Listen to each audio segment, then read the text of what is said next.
Okay, real talk. Do you fear change? Do you fear death? And do you fear uncertainty? It's normal to have fears around these things, but what if the fear of these things is the very thing that's been holding you back in your life? With all the change and the fear and the uncertainty that's been put upon us with the world today, it's no wonder why so many people are triggered by each other. Many of us are in a state of survival, and it can feel like it's not a time to focus on abundance or personal growth or success. We might even feel a little guilty pursuing goodness and joy in our life when we see that there's war and other people are suffering and sickness. Or if we're suffering, we might be very triggered by the fact that others have abundance whenever we don't. What do we do in a world that there can be so much polarity, so much division and differences amongst us? So this is a conversation we're going to have on today's podcast. I'm your host, Eric Copeland, and welcome to another episode of The Music of Life. In today's show, I bring on once again my longtime friend, Dr. Ray Doktor. Dr. Ray has been a coach for the past 30 years, and he also holds a doctorate in psychology. And he and I have a very candid conversation and discuss not only this issue of the fears that we all face, but how to confront them and to transcend them and have the permission to truly be who you are and express yourself in the world, and why that person is actually the person that is needed in a world where there's more chaos, polarity, and division. We discuss some tools, some habits, and we draw from each other's experience. And from my point of view, I really value the perspective of Dr. Ray, who's helped thousands of people to break through and have more confidence and joy in their lives. And I can't wait to share these tools and insights and some cool stories and a couple laughs with you on today's episode. I'll see you inside the podcast.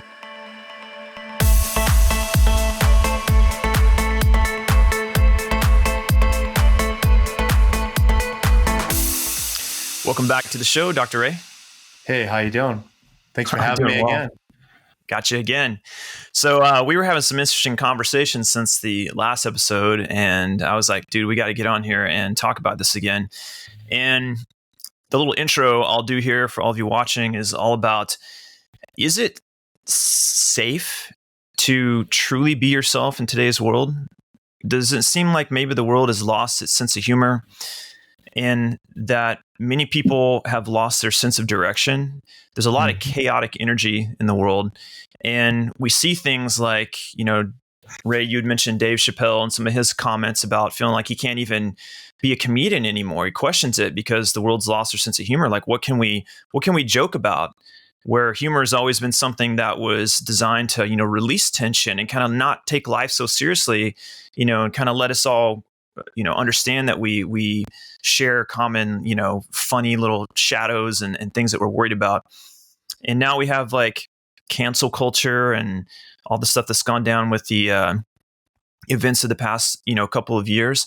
So I wanted to bring you on because I know you're, this ties into your book you're writing that will be coming up here fairly soon, and some of our own personal stories in situations where we're, choosing to really put out to our best ability, aligned and truthful information based on first principles of true personal growth, even awakening.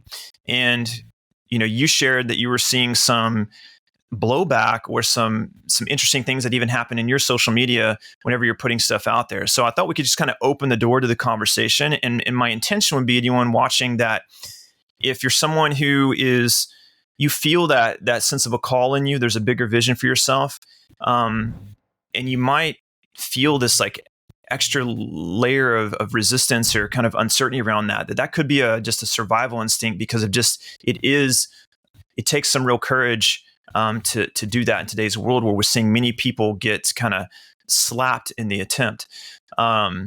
And I want ultimately to, hopefully we can arrive at some like solutions and some things that will give us confidence and the courage to move forward. So Dr. Ray, if you're open to it, I would love to hear maybe what some of your experiences be. If you have anything you want to say first, but absolutely, I'll just jump right into it. So this would be a great springboard to jump right into this, particularly for those who are parents, and you hope that your children grow up feeling confident, that they don't take themselves too seriously, meaning that they don't take everything personal, where something can happen someone maybe doesn't like their photo, to doesn't respond to them, to where maybe they don't get that job or the boyfriend or girlfriend or whatever, and they're able to come to a place within their body and go, oh, it just didn't work out, or oh, it's just them, or whatever. So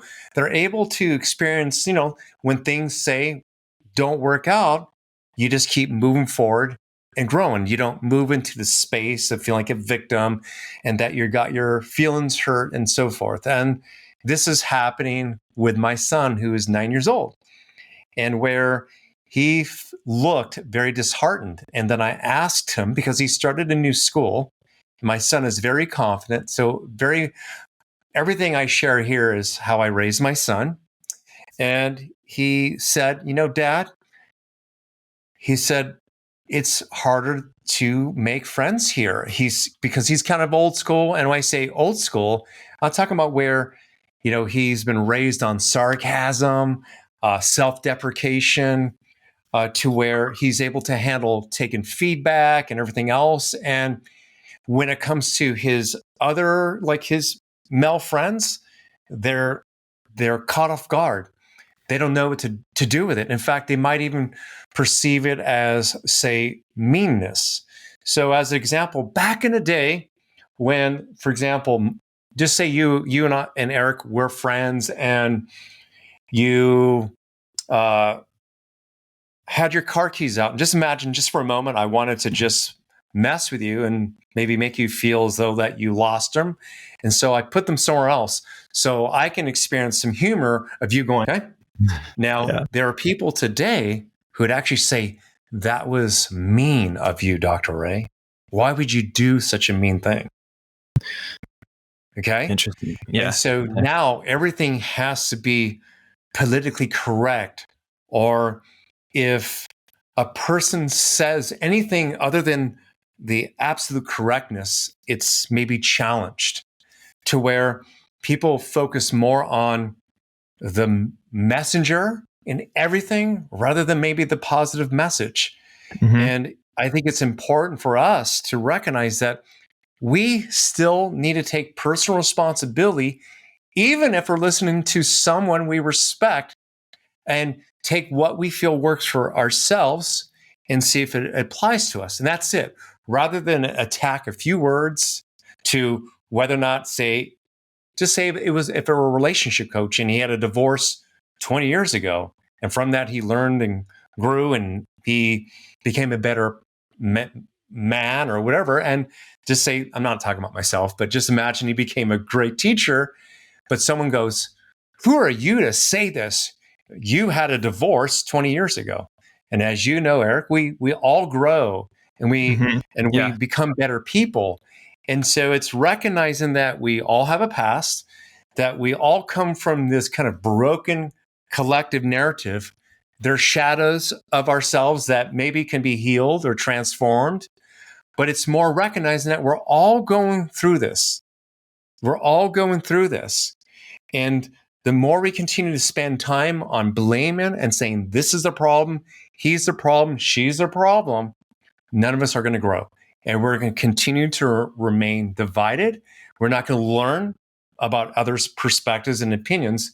And we're going to remain in this state of just fighting. Yeah, I appreciate that insight on it. What I'm interested to bounce this off of you, being that you've done coaching for 30 years, you have a doctorate in psychology. Like, you've dealt with a lot of people's skeletons in the closet, aka, as Carl Jung would put it, shadow, right?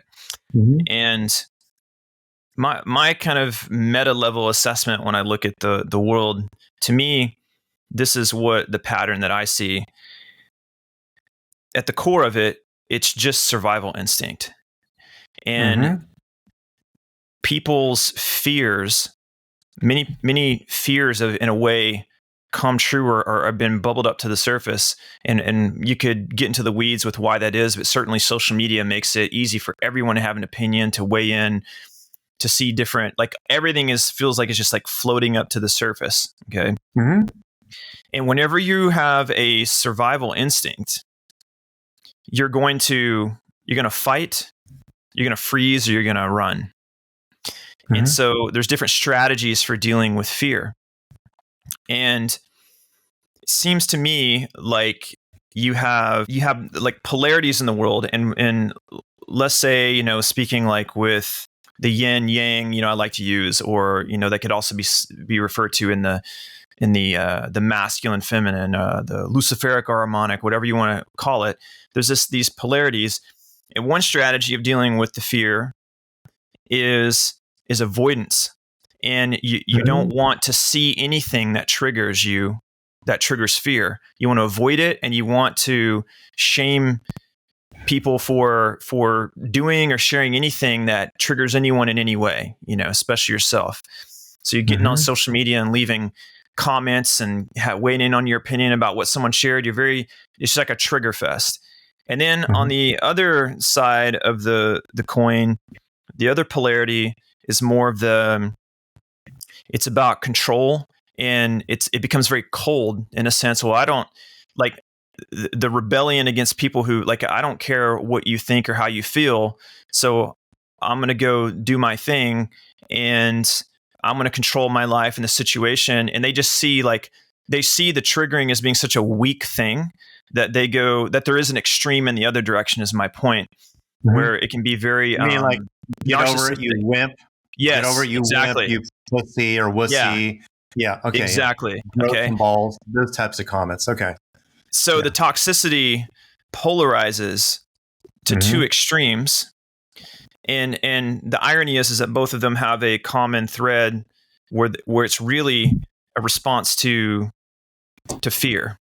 And there is, like, in whether it be Buddhism or different spiritual systems, or even just if you look at a lot of personal growth, hierarchy of needs, and things like that, really an integration of those two things, like a middle way where you kind of find a healthy middle ground. And to me, that's the part that has become confusing to people. It's like, what's the middle ground that I can walk, where I can, because if you're in the middle, you kind of get crucified. You kind of sense that there's this risk of being crucified, because you can't please. You're going to be kind of, in a way, a little bit of the enemy of the toxic far right or the toxic far left whenever you take them, because people want you to take a side, right? And real truth and real growth is not about taking sides. It's about aligning with truth and realize that we're all, like you were saying, we're all in it together.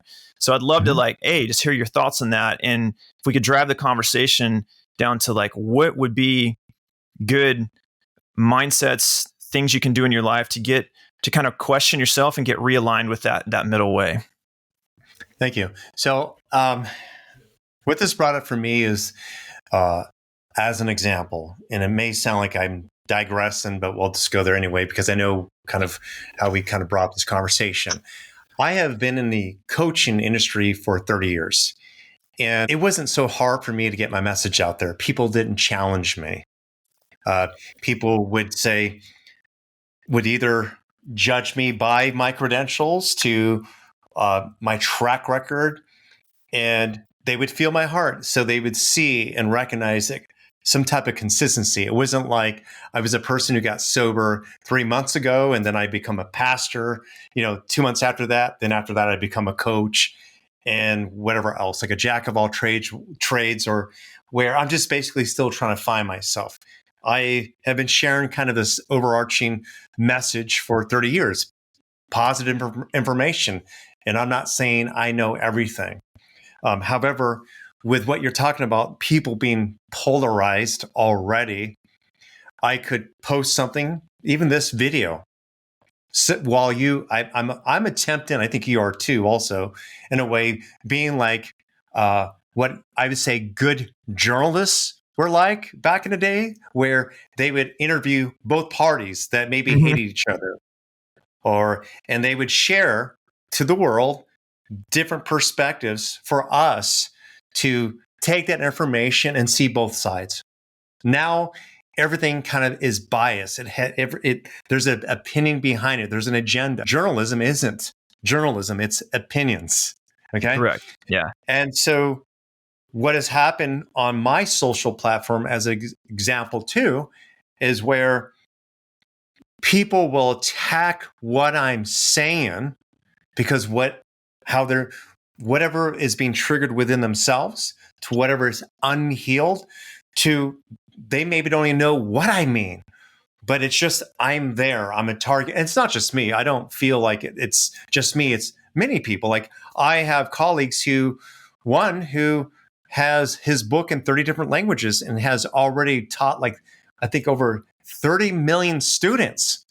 And after 2020, like his page changed. I saw his students come after her. I saw them nitpicking on different words he shared to even because he lived in Florida, trying to pull from him if he's a Trump supporter. And his response was this: I support all people. He didn't say yes or no. He said, I support all people and to the best of my ability. He's like a very spiritual, grounded man. But because he wouldn't take sides, they immediately they just went at a bunch of people went at him. Is it like they want you to choose a side? They want you to choose, that's the thing. It's like people, I think when you're survival, you think there needs to be a line drawn, and it's like you're either with this or against it. It's like there's this idea of sides that comes up. Yeah. Yeah. And so that's what I saw. So, and so I experienced the same thing. And so I have this idea like here, this page, let's just say my personal page on Facebook. It's most people who just don't like me or even hate me probably have unfriended me or blocked me. Mm-hmm. So I have this idea that I now have a curated personal page of people who get me, know me. But the moment I share anything that's a little bit edgy or sounds neutral, people take it different ways. In fact, I posted something recently. It was more as a joke, but it's a conversation, and it was a picture of Harrison Ford, and it says, it's interesting after all these years with these archaeologists, have only found two genders. It's kind of it was just more of a like, hey, and it wasn't saying I'm against what's happening. It wasn't against like people who they feel changing their pronouns are important or they don't feel totally male or female, but it was just kind of a joke. I saw some comments and I saw people it looked like my friends list dropped. Yeah. I was like, oh, wow. Okay.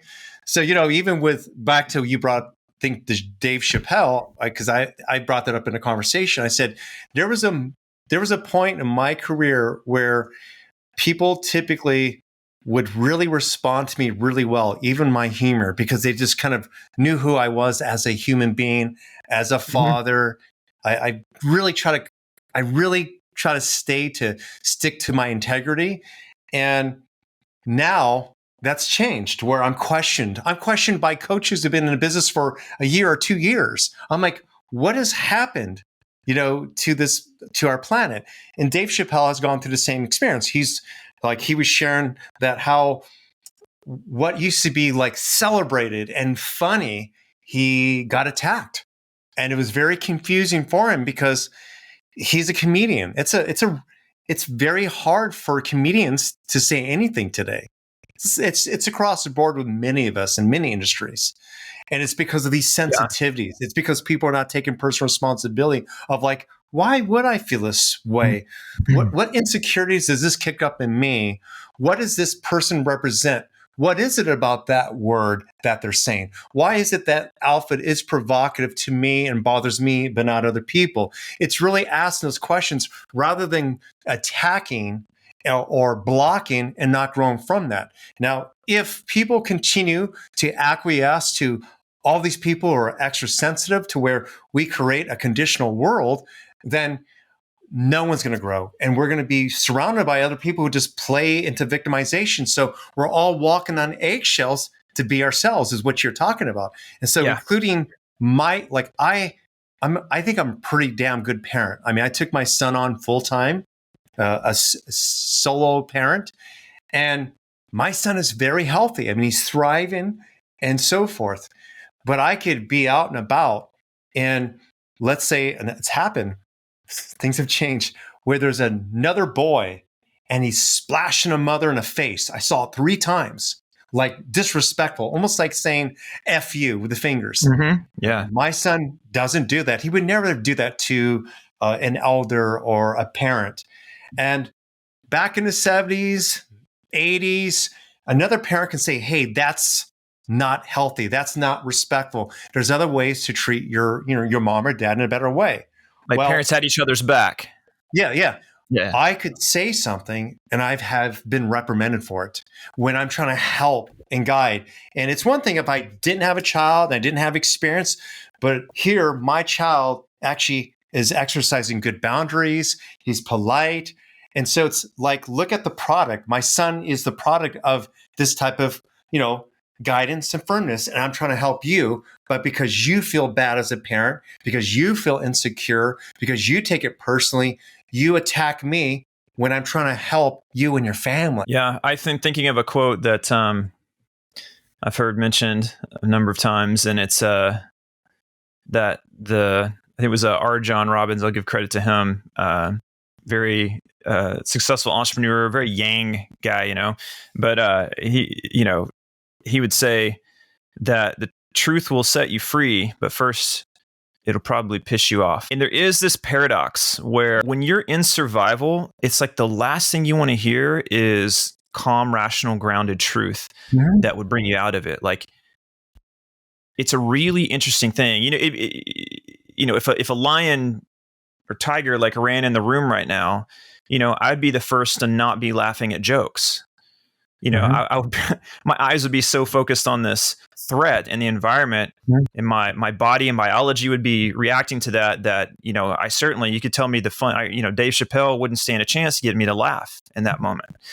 And it's almost like that's what's going on is people's sense of well-being and that things are just going to go easy peasy and American exceptionalism, like, it's all going to be great. I think that people have become deeply unsettled with how fragile, structures and things can be. There's a lot of changes going on in the world, and that's just my 2 cents on it. I think that there's almost like, I don't know if it's like a mass psychosis, but it's certainly a mass triggering, but underneath it all might be feeling that the fabric of society and old ways of being are beginning to shift. And I think they are. People. Yeah. Oh, it does. I was listening to my mentor, Bashar, yesterday at the gym. And it was a recording of 2018. And he was talking about, as you approach 2019, it's best for you to start really practice being yourself. Because as you enter 2020, you're going to see the splitting of realities. And he says verbatim that you're going to see people with way different belief systems than yours. People you thought believed just like you or had the same values. And it's important that you are living in your highest excitement, that you're authentic, that you are in your hearts, and that will help you navigate through 2020. And he called 2020 also like 2020 vision. It's where you can see clearly into your soul. You can see clear of the path you want to go. And it's utterly important right now because of the changes that are going to happen on the planet. And it did.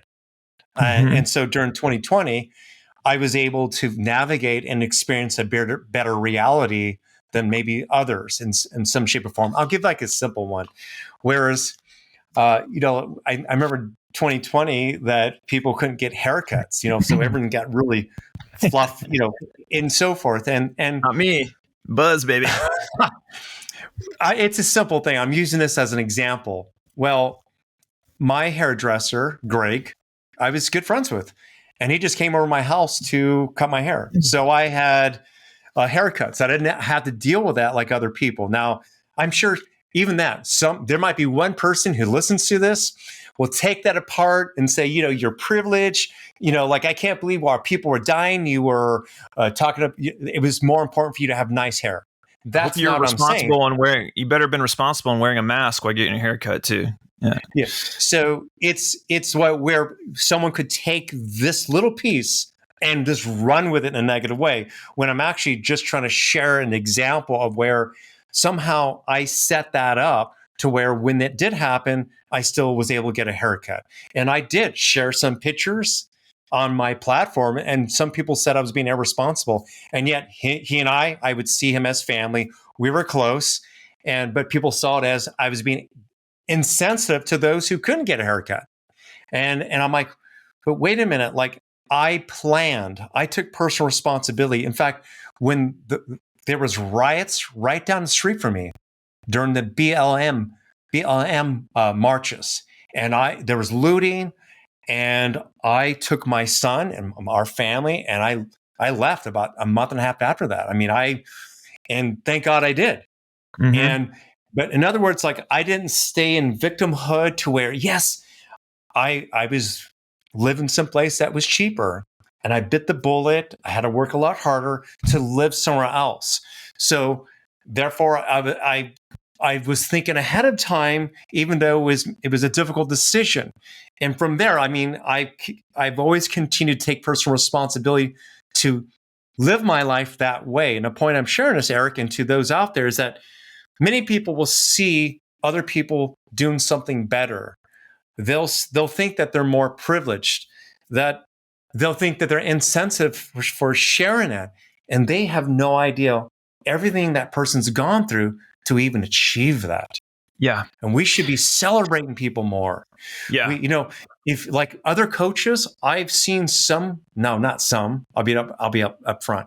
I've seen more coaches share subpar information, or where I think it almost could be, it's just my opinion, but I know that they're learning. This is their process. Mm-hmm. You think I would go on their page or their and comment and tear them apart? No, because they're not sharing anything dangerous. Yeah. They're not hurting anybody. But the point is that I see, and they may be able to help someone from where they're at, like, yes, from and where they're at. Like that coach. Yeah. I was once like that coach. And so we're instead of like, oh, why am I feeling insecure about this person's great haircut? Why am I triggered by this joke?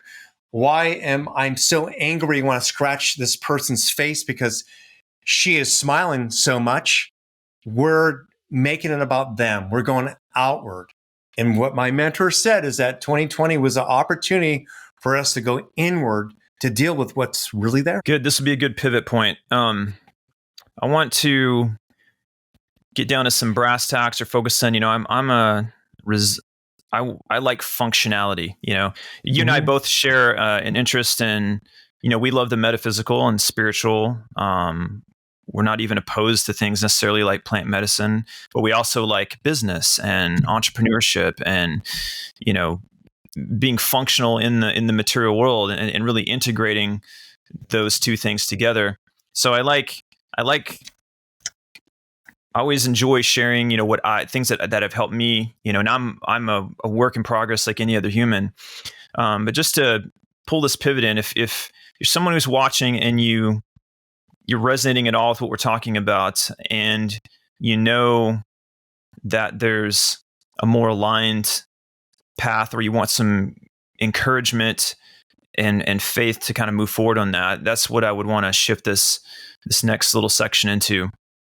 For me, this past, just to weave my story in a little bit, the past, like before the 2020, situation, I remember even when that first went down in those first, 2 weeks that never ended, the sense of optimism I had, because I valued my heart connection. I could get into my heart, and when you're in your heart, you're not in survival, and your mind works better. You see more clearly.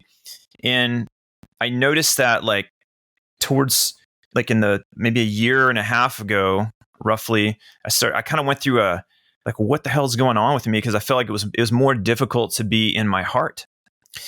And I had to take some time this past year to really do some integration and getting deep into really looking at that, like what's really going on? Like this obviously is fear, but of what? What am I experiencing here?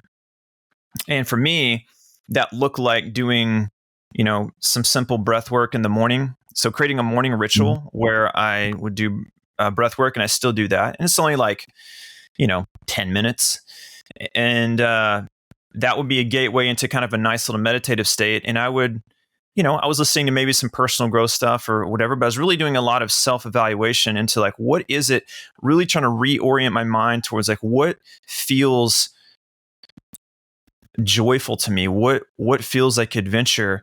And that's when I began to come up against the shadow and started to become aware of like, wow, there really has been a sense of unsettledness, like the like even within myself, not feeling that same level of confidence and courage. Like something was just like needed to be integrated with what's going on. And I think that's one message I want people to know is like, it's actually okay. What you might be experiencing, if you're feeling some of this go on, is actually healthy. That's something worth paying attention to. It's a form of pain. My new acronym for pain for myself is paying attention is necessary. And to really examine that. And if you need to get a coach or talk to even a therapist or something to help with some of that integration, there is a lot of value in that, because I think the biggest key to that is it helps you to contextualize what you're experiencing.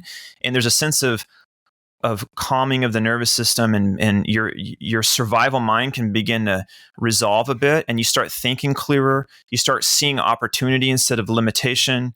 You start becoming more creative and proactive in your life, which is what you were describing, right? Is like when you left LA, you were able to maintain a sense of groundedness and say, yeah, this is a shit show. I don't like it. It's triggering me. There's shit going on. But what can I do? What is this within my power? And you stay connected to proactive response to the situation instead of reaction, which is just purely, primal survival instinct. So is there anything you could share that helps you stay grounded and connected to that you could share with the audience? Yes, I'm going to go a little bit deeper with this. Sure. As far as the truths, the 5 truths. Okay, I like it. I like drum numbers. roll. What? Yeah. Okay, so I wrote these down while you were talking. Hold on, I'm going to give you that drum roll. Here's a drum roll. Okay. There we go. So Wait, all right. Now I got it. I got to do it. I got Yeah. Go. I now this just cannot suck with that drum roll before what I say. So you know what I mean? Do you have, if it sucks, dude? Do you have wah wah wah? Yeah, I don't have that one yet. Yeah, well, we don't allow that on this up. podcast. Okay, so the 5 things that people had issues with, say, during all these changes, particularly during the pandemic, and now right now, is this: it's not really owning a truth around death, because that was the main thing. I don't want to die. Yeah. And of course, underneath that is, if I die, what will happen to my kids? To, I didn't complete my life, to just fear of going to hell. Whatever your connection to death is, it came up and it's still coming up. Okay. Change. We are creatures of habit. So if you feel like your sense of self is by having routine and things being a specific way, oh my God, you're in a time where you're kind of screwed, because like there's a lot of changes and it's happening very quickly. So what's your relationship to change? Like, can I be okay with change? Third one is this. It's kind of similar to that, but it's the unknown. So there's an idea that, we've had safety forever, or that we wouldn't have the problems we're seeing right now, to even the gas prices. So there are literally families right now who cannot afford to put gas in their car to get to work. And that's got to be really scary. It's change. It's the unknown. Fourth one, control. Because of all these changes, because you don't know if you're going to die or not, because you have so much fear of the unknown, you feel out of control. And so again, it comes back to this, where you can see other people you think are living a better life experience than you. You might come at them. You might get insecure. You might get triggered, or, and I'm going to get to how to work through that. But I want to kind of just put the shadows out there, the main shadows that are really underneath all of this happening right now, that we are all here to heal collectively. Yes. So let's listen to me again. So it was fear of death, change. It's death, change, unknown, control. And the last one is acceptance. And that's it. That's the resistance. I'm not accepting that my industry has been broken down. A lot of people's businesses changed. Like, I mean, Yep. so many businesses have been wiped out. Now, the excuse is because we were not able to work. I don't know if it would have been different, because there's a lot of systems that are not sustainable, that are falling apart. And we're Now seeing let's that. throw Okay. AI on top of it. Let's throw AI now. It's like, yeah. Yes. And so it's accepting that too. A lot of people probably have resistance to AI. And so it's accepting where we are right now, accepting who I am right now, accepting what I'm feeling right now. And that's personal responsibility. So it's death, change, the unknown, being out of control, fear, feeling like you're out of control, and acceptance, not acceptance. Accepting circumstances as they are. In fact, I had a conversation with my friend right before you and I were on this call, and it had to do with that. And it was the first time in 25 years she's having to put money into her business. Like, there's challenges, and she owns a big soup company. Okay. And I started talking about my industry, and I said, well, what makes my industry kind of interesting also is this. I said, before, I was like the top dog, in a sense where I was getting, I was in LA, and at least once a week, like maybe like 2 to 3 times a month, someone from some channel, Bravo or HBO, or they would reach out to me to be an expert, to do an interview, and so forth. I always had business coming through. I didn't have to really work that hard. But now people are calling influencers, people who don't have the clinical training, people who maybe been in industry for maybe only 2 years, because they have 5 million followers. And so my industry has crashed in many ways, because it's saturated with all these influencers, people who don't have the wisdom or the life experience. Okay, I'm just going to go for it, right? I'm going to say it right now. As an example, if you have an influencer out there who's in her late 20s or early 30s, and they're saying, look at my body, because they're shredded, and they're telling you to go strictly vegan or something like that. Yeah. Wait till I'm 54. When I was late 20s, I was doing cocaine, early 30s, drinking, whatever. I stayed rip. I mean, I ate somewhat healthy, but I didn't have to do a whole lot. And I've been working out since I was 12 years old. Okay. Yeah. So I was muscular when I was 14. I was benching 220 pounds. So I have been like in the gym most of my life. And so it's not like when I became a father, I'm like, I just started eating shit, or where, like it was like many people, they just get lazy. I've always been active. Your body changes. But you have those, because they're born this way by default. They're younger, that they look this way. They feel as though that they know what they're talking about, and maybe some do, but I know a lot don't. And so my industry is filled with a lot of that. The world is filled with a lot of that. There's a lot of influencers. There's a lot of people giving a lot of information, not the best information. So I know a lot of people are afraid of like who to listen to. What is truth? Who do I trust? Yeah. Even us. And it comes back to that again, personal responsibility. You said it here, Eric. You said, when you're out of fight or flight, you're in your heart. And when your body calms down, somehow it sparks awareness, awareness to more moving parts. Also, it connects to your higher mind. Your human mind is primarily only knows history and how to survive. It's avoiding death, change, the unknown, control, and maybe not accepting things. But when you're in your heart, you're relaxed. The higher mind is saying, go here, go over there. And things start to show up in a better way. Yes. Things are more synchronistic in your favor. You're not going out to your car with a flat tire, to where when you're fixing your car, your neighbor comes out and gives you a bunch of crap about maybe your tools being out in the street. Like, a lot of people are in trauma response, and they're in fight or flight. And so every day they're waking up to new fires they need to put out, they're attacking people online. And we all need to come to that place you mentioned, Eric. It's just maybe calming this shit down and taking pause. I love creating little like acronyms and modalities for myself. Yeah. And so the one that came to me was like, that I remind myself with is like, hey, listen, Eric, a peaceful mind is a clear mind. A clear mind is a creative mind, and a creative mind is a productive mind. And it's simple, but not necessarily easy. That first step of how does one achieve a state of peace whenever there's so much chaos in the world, in the acceptance that I had to look at when I really started evaluating, like, why do I feel more stressed? Why am I having gut issues? What's going on? Is that I realized that I was actually feeling some terror. I was feeling fear of death. I was feeling whether my own or what doesn't matter. And I had to accept that and breathe into that and let my body actually process that. And it's uncomfortable. It's not a comfortable thing to do. And then, but as you were mentioning, as you move into that acceptance, we can say that's kind of synonymous with a sense of neutrality or kind of peace.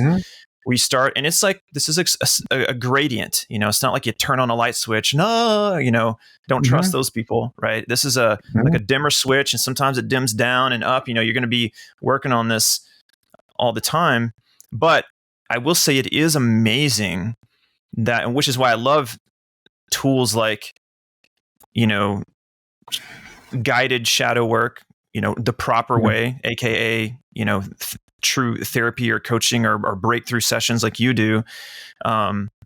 Breath work, which is a way to help calm the nervous system down and maybe enter into a more of a peaceful state, and then to begin to really observe and just become, there's something magical that happens when you can just be the observer of what you're experiencing, which really is like creating a bit of separation, which kind of brings the acceptance of it.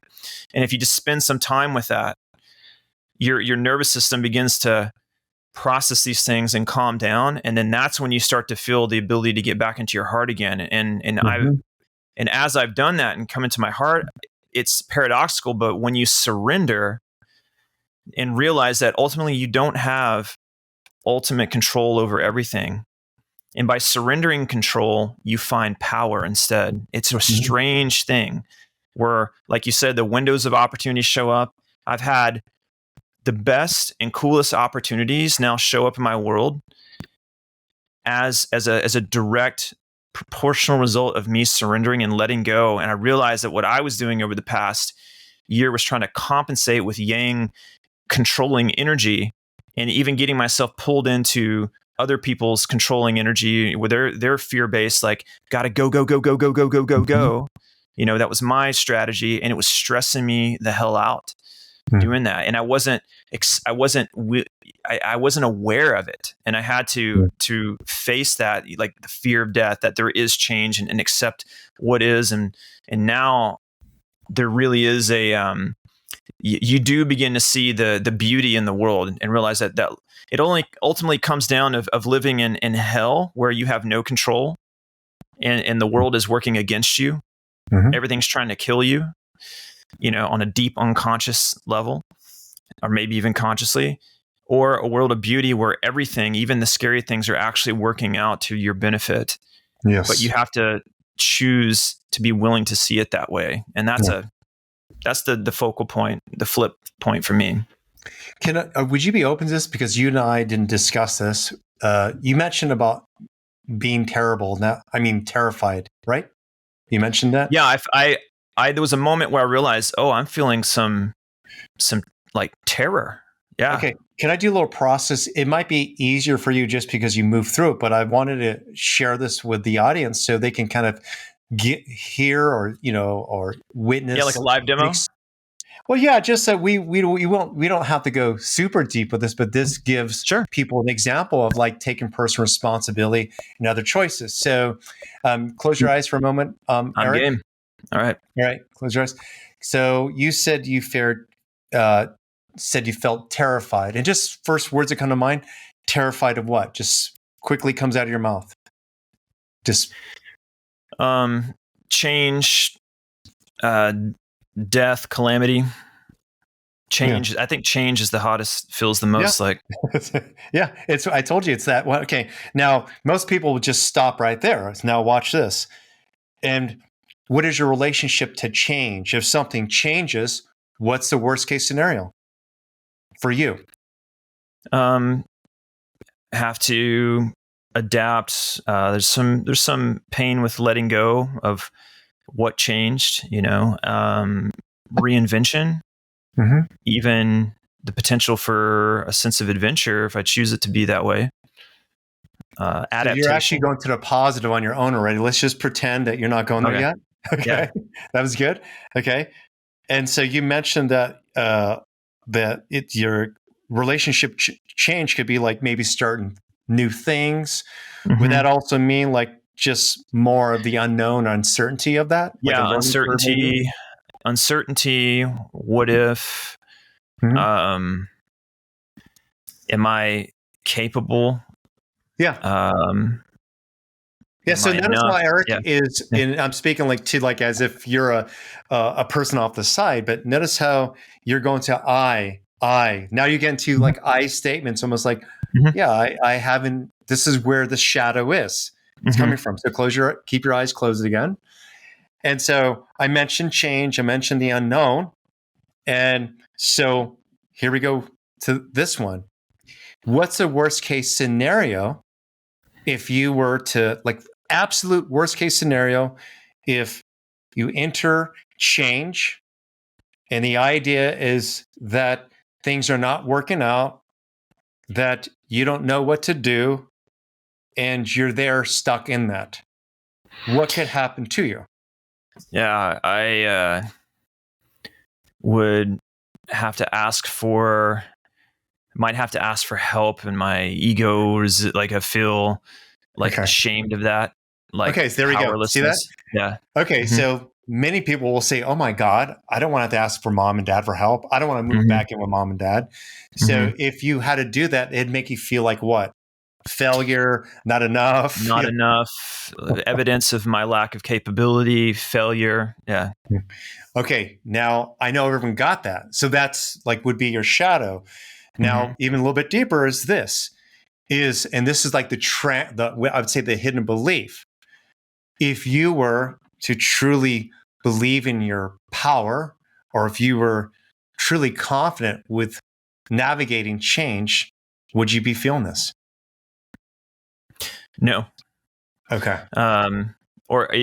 What comes up for me is like, I might feel it, but I would interpret it because to me it's, this is a sensation in my body.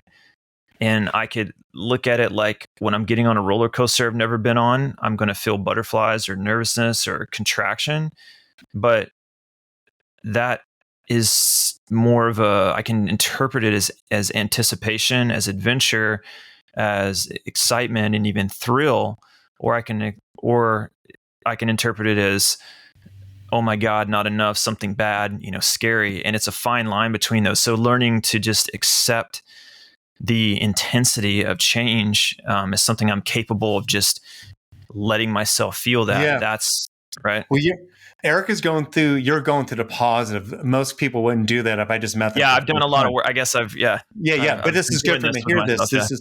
But this is where that's what I would have shared, Eric, is like, so what is the exciting about the roller coaster that everything is going to happen, or how you don't know what's going to happen? It's like kind of like, you don't know what's going to happen, but if we could use the roller coaster's analogy to like the universe or life, like it's designed to work. Yes. But it's also designed it's going to be a ride. It's going to be scary. And if you just hang in there and relax into it, you'll be the person you see getting off the line with that huge fucking smile on their face, wanting to get back in line again. Yes. And what I was sharing too is that you can keep your eyes open now.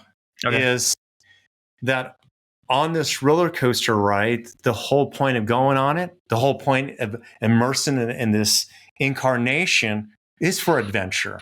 It's not to have life all planned out. It's not to have absolute certainty. It's not about knowing everything. It's not about avoiding death, because if that's how you're living your life, you're not really living. And so it's being able to make peace with it, with change, with moments we feel out of control. Because remember, part of the reasons why you're moving that direction, because you want excitement, because you want a challenge, and that you do want to grow.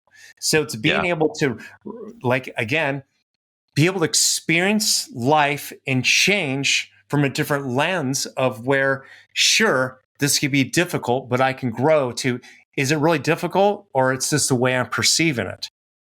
There's many ways. The way that you reframed being on the roller coaster also, I can perceive this as, if I go upside down and turn around, I might get sick and freak out, and maybe the ride will break down or something else. Or you might go into the space of saying, it is amazing that I could be on this contraction and have fun and be flying in the air and go upside down and have wind through my hair and feel exhilaration go through my soul.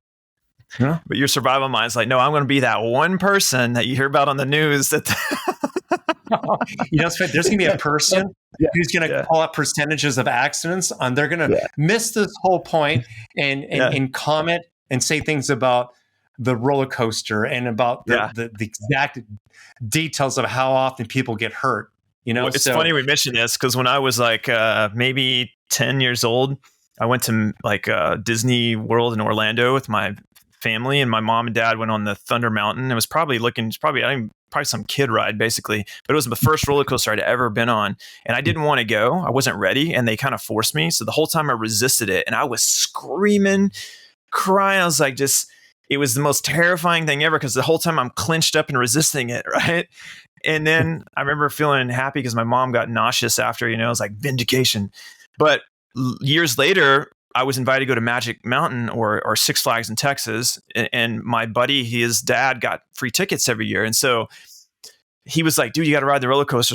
And so that trauma came up for me. I was like, "Bro, like, no, man, like, those things aren't safe." I had all these like stories, and he's like, "Look, we'll start you on the kiddie roller coaster, and if you feel good with that, we'll work our way up." So I remember one time I finally did like the little kid roller coaster, then the bobsled, and by the end of the day, I did the Texas Giant, which was the largest wooden roller coaster in the world at the time in Dallas. It's a 3-minute wooden roller coaster, just like like the most rattliest thing. And I remember feeling so accomplished, because by the time I got off that roller coaster, I was like, "Hey, let's go do it again." And it was such like, I've thought about that a lot, because that really is like kind of how life works. It comes down to whether you trust life, and even something as terrifying to the ego as death.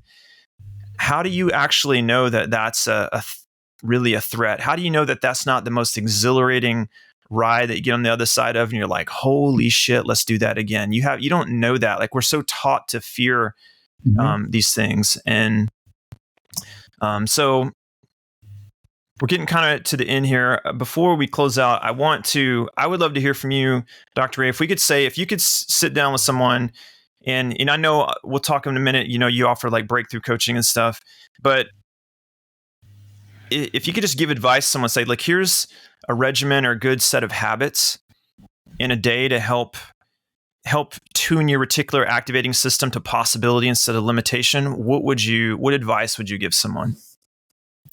Real simple. And that is, you can do this either in the morning or the evening.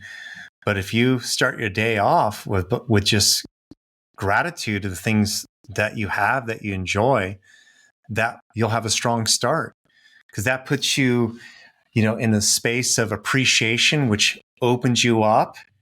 I wouldn't look at your cell phone right away, like social media or things that could basically point your consciousness in a direction that is fearful or negative. And then the last one would be just get movement. Movement, because I know when I walk or jog or work out or dance, whatever, like it's very hard for me to stay stuck with just one thought. Like when I'm talking to you or other people and we're trying to get like this intellectual stuff out there, it's very focused. But when I'm moving around like this and dancing and stuff like that, it's kind of like I'm more in a flow, and I'm not so fixated on an outcome or the problems in my life. And so it's just remembering that we are forever change. We're forever unfolding consciousness. So things are only fixed in exactly the same way if you choose to see it the same way. And so what if, just to pry a little deeper, let's say you're attempting to feel that gratitude, but in the attempt, it just feels kind of like numbness, emptiness, a disconnect from it. Like I'm not able to feel the gratitude. What would you say to that person? What I would say to that person is, what would happen if you were to feel joy? What's the best case scenario? What's worst case scenario? In other words, sometimes people feel guilty for feeling good because their parents are not doing well or in the hospital. To even what we brought up in this conversation, how can I celebrate when other people are about to become homeless? There's that. The other one is this. How do you know you're not able to go there? Meaning, who is the person saying you're not able to go there? What I'm saying is that, listen to that.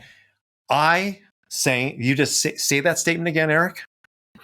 So what if I'm attempting to feel gratitude and I'm just coming up against... Say, Dr. Ray, I'm not able to feel gratitude right now, no matter what it is that you say. I'm not able to feel gratitude right now, despite what you're telling me. Okay. How do you know that? Who is saying that? In other words, it's coming out of your mouth. I'm not able to feel gratitude. So there's got to be another part of you that knows the opposite of that, which is gratitude and appreciation. So, does that sound... Yeah. Okay, it's kind of paradoxical. In order for you to say, I don't want this, there's another part of your consciousness knows what you want. Otherwise, you couldn't say, I don't want that. There's still some neutrality in that space. So with a client or person just like yourself, I'd say that would all be a monkey wrench thrown in there where the person would go, oh, and if you were to ask, what does that mean? Well, how do you know 100% you can't feel that? Because you're obviously feeling something. So what part of you wants to stay feeling a certain way with a belief that doesn't make you feel good? And then we would go down a path, explore that, and create some movement. Yeah. Well, I've done sessions with you before. And so if it's okay with you, I'm going to plug you a little bit here. Okay. I'd say any of you watching, I'm going to plug you. Yeah. Yeah. We've got to be careful what we say. Yeah. Here we go. You ready? This call. I keep throwing little... Here comes the plug. Here comes the plug.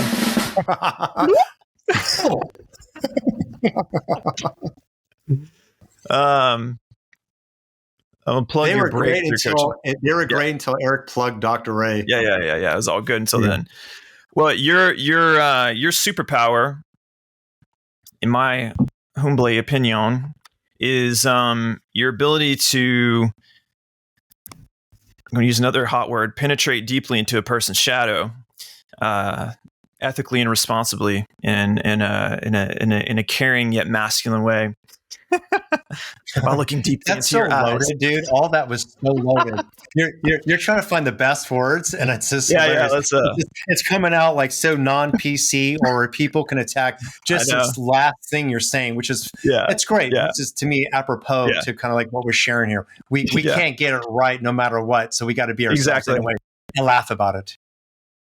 You have a way of making making it less scary for a person to confront their fears. And give them very, very rapid results, because you're empowering that person to see they have within them the capacity to begin to experience that gratitude and joy, and reframe the change and the fears into something that can actually be beneficial to them. And so if you're someone who does feel like you're up against that wall or that numbness, or it's be really challenging to get in your heart, you feel something is off, which, Dr. Ray would say that's because you as a party knows something can be on, right? Yes. And you're wanting help with that, crossing that bridge or that threshold, that abyss even, and finding some light in your soul again, and which can awaken you to deeper sense of purpose and to the gratitude and initiating and integrating, through action in your world, and having, feeling okay and realizing you're offering value to the world by by allowing abundance into your life. By having power, you're able to empower. If you want really expert help with that, and you don't want to have to talk to a therapist for 10 damn years and just talk about your problems, but you want rapid, transformational, rapid breakthroughs, like potentially in a single session or just a few of them, then Dr. Ray is definitely the person you want to reach out to. Thank you. And we'll do, I know your website now, so we'll pop a link to your website right here on the video. So if any of you want to check out Dr. Ray, you can do that. I appreciate that, and very much kind of what I share. If you heard or watched what I took Eric through, I mean, it would be that for an hour where you would be able to take your time to find those answers. And it's not just something in your head. Eric has done a lot of work on himself, but for a new client, it might be where you're taking pause, you're relaxing your nervous system, you're maybe drawing a connection to your fear of death because of what happened after your grandfather died or something. Like it's for you to make peace with all those things that are still in the shadow and bring it to the conscious mind so it's not so scary.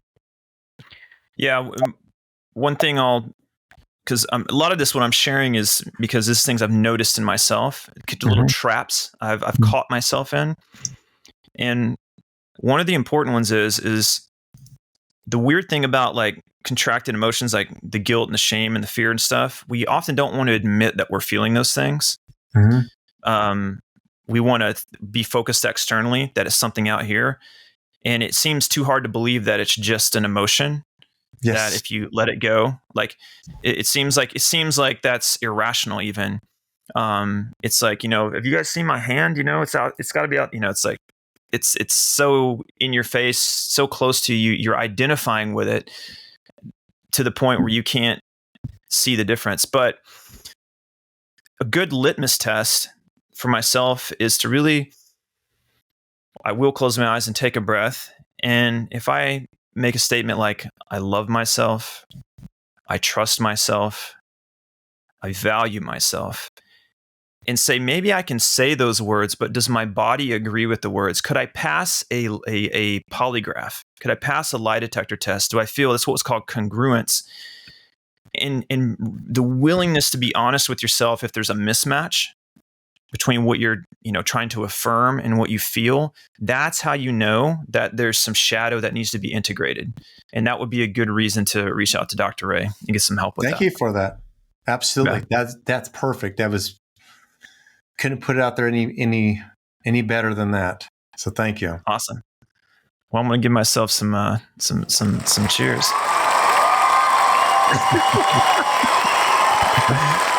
Well, cool, Dr. Ray. We'll go ahead and wrap it up. Okay, guys. Jeez. All right. We got to keep the show going. My 80s parody band, the Pac-Men, before we broke up, one of our skits was we played a song, Footloose, put on it. What I forgot even the lyrics. And the second chorus would end and we would have the crowd, like a crowd sound, and we would take a bow and everyone thought the song was done. Yeah. But it was just us to look around, wave, and all of a sudden it would jump right back into the song. But we stopped doing that because it confused everybody. They're like, wait a minute. Why are people cheering? You're saying I just confuse everybody. They're like, unsubscribe. Well, what it was is that it threw because people are looking around. Who's clapping? It's not us. Yeah. But when it would come through the speakers, it was just kind of like to throw them off. Yeah. And then they would start laughing after the fact that we weren't finishing the song. We're just messing with it. So remind me of that. It's called humor, folks. Humor. Don't forget what that is. It's humor. Chill. Yeah. Cool. We'll go ahead and close this out. So once again, always a pleasure to have you on. I think there'll be many more to come. I'll be peppering you in on some of these episodes. And, you really fit with my intention of this channel. I call it the music of life, exploring the art of creating a life worth dancing to, because it really, I really firmly believe in harmony, and that's an integration of the part of you that wants to go out and live the life you want to live, and you're willing to learn the skills and acquire the wisdom, and at the same time, the self-acceptance and the self-love, and allowance for who you are. And that those things really need to come together, and that's what creates the music of your life. And there's going to be tension and release. There's going to be rhythm. It's all built into music, and you really fit the bill for that, Dr. Ray. So I appreciate your time, and appreciate you as a brother, and for being someone that I could, I feel blessed to have you, access to you, and even if I have to get my sessions on my podcast. Right, thanks a lot. Cool. All right, we'll see you next time, guys. Peace out.